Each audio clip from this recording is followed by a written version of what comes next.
Welcome to this quick tutorial on using the combined reports in SpEd Forms. While the name might not be obvious, this is a key report to track IEP and evaluation due dates for students receiving special education services in your building.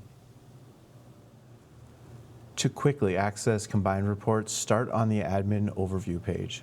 Click the reports button near the top of the page, and then you're going to select combined reports from the list.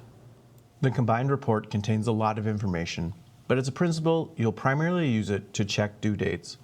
The key ways to filter the report are similar to how we search for students and case loads. You can search by student, filter by case manager, or filter by building. It's still important to check that active SpEd box to make sure that you're only seeing students currently receiving services. Once your filters are set, focus on these 4 columns that track both the most recent and upcoming due process deadlines: the plan meeting, plan PWN, plan due, and eval due.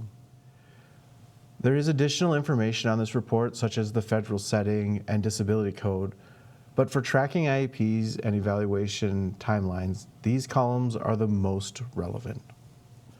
New special education teachers are trained by the co-op to use this report to plan their yearly due process calendar. As a principal, you can use it to help monitor deadlines and ensure compliance with due process requirements.